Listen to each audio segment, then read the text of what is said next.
comprend en tout cas ce phénomène qui est en pleine expansion de location d'appartements meublés. C'est un phénomène mondial. Encore une fois, Yann Brossa, vous vouliez répondre à ce que disait Denis Jacquet, peut-être.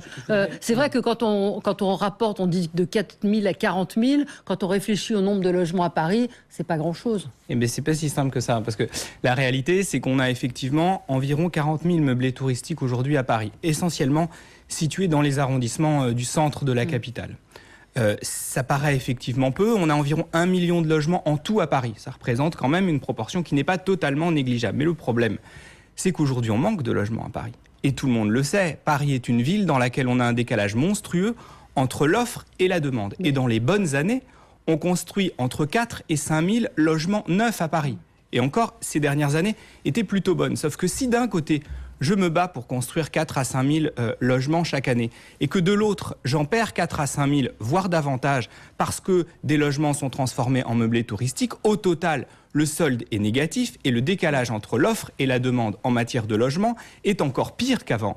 Donc la question de la régulation des meublés touristiques est une vraie question qui ne peut pas être balayée d'un revers de main. Mais qu'est-ce qui vous dit que ces propriétaires-là loueraient leurs appartements de manière classique et que ces appartements seraient mis en location En tout cas, ce qu'on constate, c'est que dans bon nombre de quartiers, on a des propriétaires qui achètent 4, 5, 10 appartements qui étaient loués en location traditionnelle et qu'ils ont choisi de changer de destination en les transformant en meublés touristiques. Et puis je voudrais ajouter quand même un élément, et ça a été dit par le représentant de l'UMI, c'est que toutes les grandes villes du monde se posent exactement la même question. C'est pas qu'à Paris, on a affaire à une équipe municipale qui serait dogmatique ou qui serait je ne sais quoi. Toutes les grandes villes du monde se posent cette question.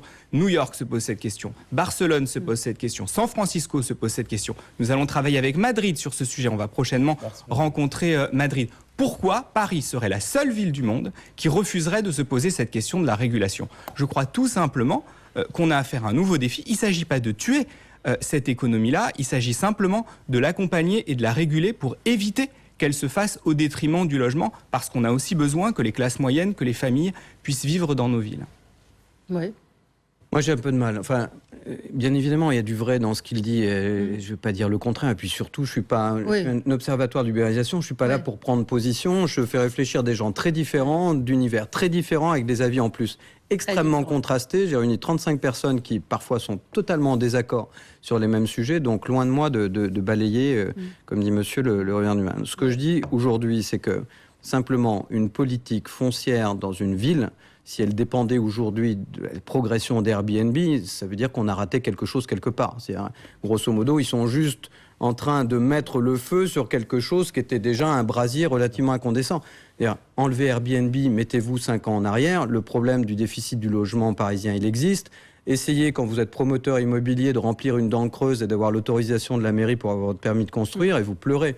Donc, je veux dire, qu'est-ce qui vous permet la mairie, parce que c'était mon premier métier. Non, mais aujourd'hui, pour le coup, la ville de Paris travaille main dans la main avec le secteur de l'immobilier. Moi, je me promène main dans la main avec mon épouse tous les week-ends, et grosso modo, je regarde les dents creuses de Paris, elles sont toujours pas remplies. La deuxième chose, c'est que... Vous savez combien on a construit de logements privés? Je vais finir. La deuxième chose qui est très importante, c'est que à chaque fois qu'on avance sur un débat, quand on n'est pas interrompu et quand c'est son tour de parole. Il vaut mieux dire la vérité. La deuxième chose qui est importante, c'est qu'on dit toujours plus de régulation. Bon. On est quand même le pays, alors là pour le coup on est le champion du monde de normatif, on est le pays qui a le plus de normes. Bon. Donc, je veux dire, aujourd'hui, on peut dire qu'on a besoin de régulation supplémentaire, de la même façon qu'on pourrait dire, écoutez, il n'y a pas encore assez d'impôts, rajoutons des impôts, il n'y en a pas assez en France. C'est vrai qu'on manque d'impôts un petit peu. Bon.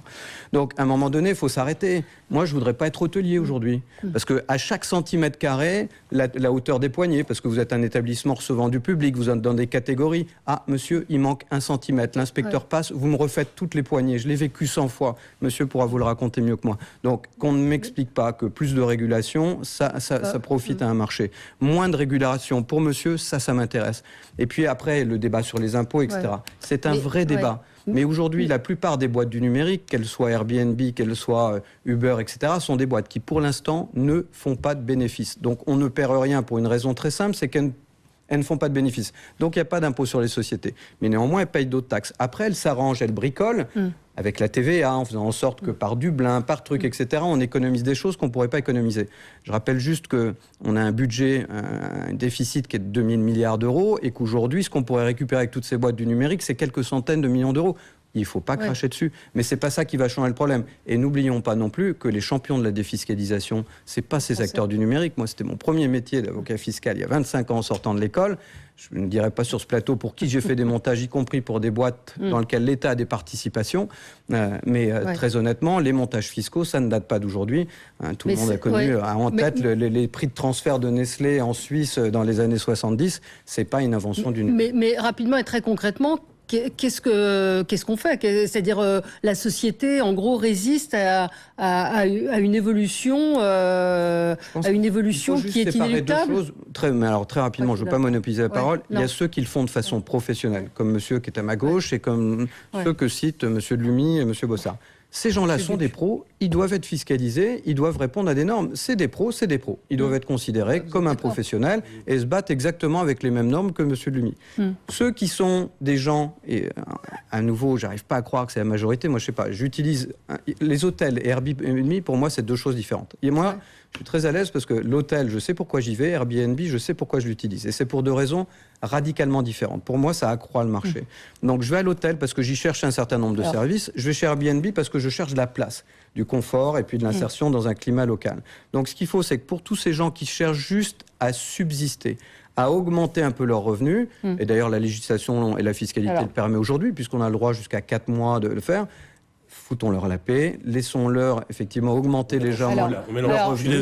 Vous avez dit énormément de choses.